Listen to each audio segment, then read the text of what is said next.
Good morning, everybody. Today is Thursday, April 23rd, and today we are going to continue learning about food chains, animal habitats, and we're also going to practice our addition skills if you feel ready to add things together. So, first, what I want to talk to you about is, where do you think this place is? This is called a desert. Can you repeat after me? Desert. Good. So a desert is a place, a habitat that animals live in only if they can live in a condition that is very hot, very windy, and very little to no water. If you look at this picture, all you see is sand. You see a little bit of grass here and there, and you see 3 palm trees. But the rest of it is sand and dirt. So where are the animals? There are animals. There are birds that live in the desert, as well as mice, rats, and scorpions, and snakes. There's also some kinds of plants that can live in the desert, like a cactus. Do you know what a cactus looks like? All right. The next habitat I want to show you. Oh, here's another picture of a desert. We have 1, 2, 3 cacti. If you see more than one cactus, you say cacti. Can you repeat after me? Cacti. Good job. You see this desert here with mountains, the sky, lots of bush, and lots of cacti. It's very dry. There's not a lot of water. So these plants have evolved to be able to retain water. The next habitat I want to speak to you about is the grassland habitat. Grasslands are normally found in Africa, and just like their name, there's grass everywhere. Australia also has a lot of grassland. Asia probably does too. But Africa and Australia have lots of grassland, as well as North America. So you see grass everywhere and some trees here and there. There's some mountains in the back. Lots of animals live in grassland because there's lots of water, there's lots of food that they can hunt, and of course there's grass. And some animals, like bugs, eat grass, like grasshoppers. Here's another picture of a grassland. This is called a savanna. Can you repeat after me? Sa-va-na.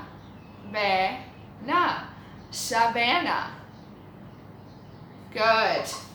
Savanna is a dry grassland. And you can tell by the types of trees that grow if it's a grassland savanna or not. These are very special trees that you can only see in the savanna. Last habitat I want to review with you is the ocean. Can you swim? Have you ever gone swimming in the ocean? I have. I like to go to the ocean all the time. I just went to Samila Beach in Songkhla province just this past weekend. Oceans are full of water and salt, and so many animals live in the ocean that hunt each other, eat each other, live and play.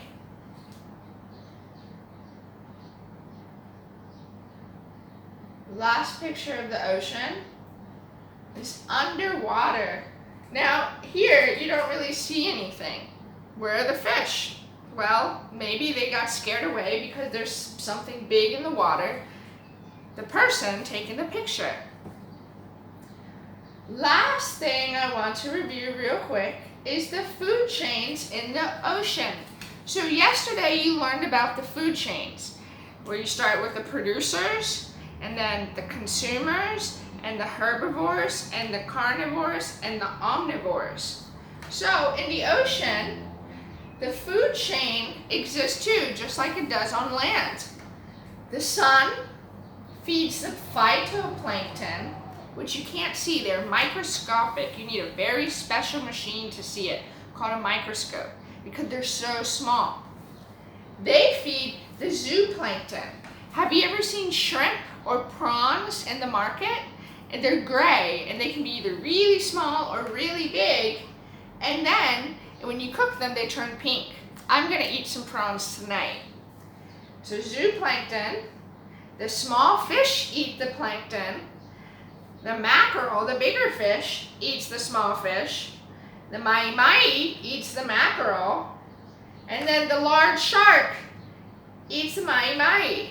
So they start from the sun to phytoplankton, zooplankton, small fish, bigger fish, until it gets to the shark.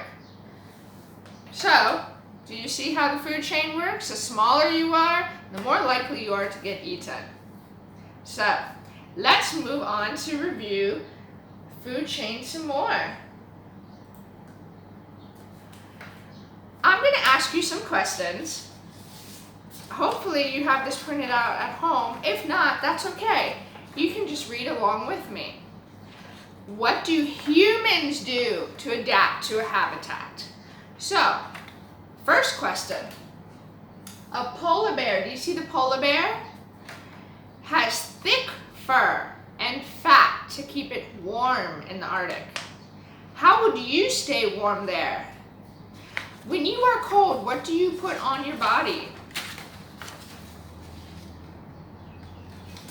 We use coats to insulate us from the cold.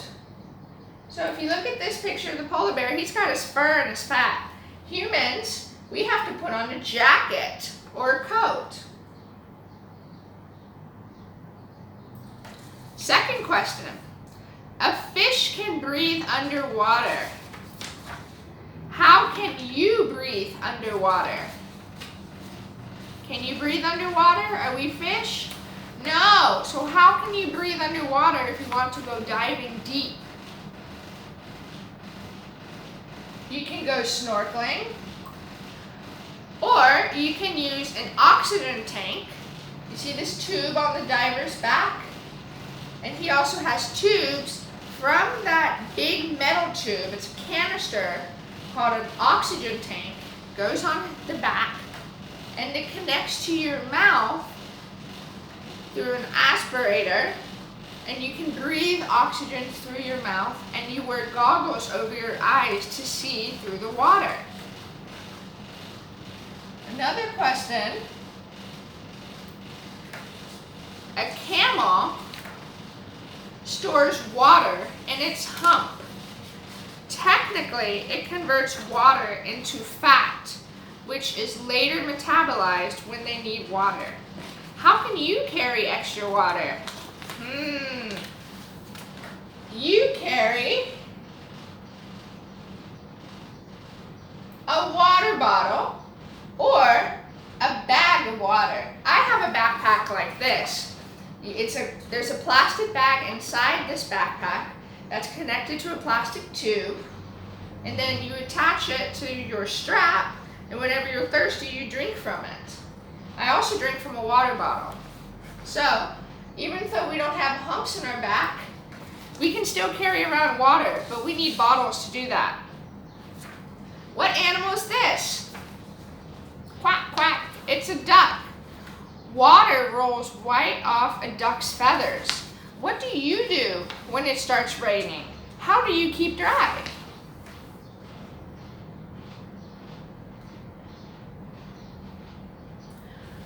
We use raincoats, umbrellas, rain boots to stay dry.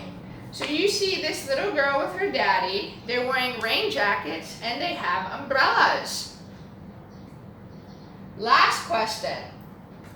Can you see this animal? It's a monkey. Say ooh, ooh, ah, ah, ah. Ooh, ooh, ooh, ooh. Animals that live in trees climb very well and may be able to swing or fly to jump from tree to tree. How do humans climb to houses in trees? Let's find out. We use ladders or rope bridges to get to our tree houses. So, I don't know if there's any tree houses in Thailand, but in Bali is famous for having lots of tree houses that people can climb and spend their time in to sleep. So that's what we've learned today for animal habitats and how humans adapt to their environment and their habitat. So take a break now, and then when we come back, I will show you what you need to do for your classwork. Okay? See you soon. Hey, welcome back. Today, I want you to work on these two worksheets. The first one, I want you to work on the ocean habitat. Ocean habitat. You have to cut out the correct animals, like the clownfish, the jellyfish, the seahorse, and the shark, and put them either in the boxes, or you can decorate the ocean yourself. When you finish that, you're going to work on the woodland habitat. What lives in the woods? There's lots of animals that live in the woods. So what you have to do is find the animals, find the word woodland, and put them in the box, or you can decorate the forest. Are you ready? After you do that, you're going to be working on a math worksheet. I'll show you.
On page 41 and page 42 of the PDF that your parents have, I want you to practice your addition. So you should have this worksheet that says addition at the top. How do we do that? Last week we learned about addition, and the week before that. So what we need to do is we need to count the number of items that you see in each equation and then add them up together. So you have a 2 and a 2. So let's count 2 whales plus 2 whales. 1, 2, 3, 4. So we have 4 whales. Then you need to shade the circle with the correct answer. So you have 2, 3, 4. How many whales do we have? 4. So take your marker and color it in. You do the same with the watches, the windmills, and then you go down to the next one that has the walls, the windows, and the witches. Great. That's all for today. I hope you have a wonderful Thursday, and I'll see you tomorrow.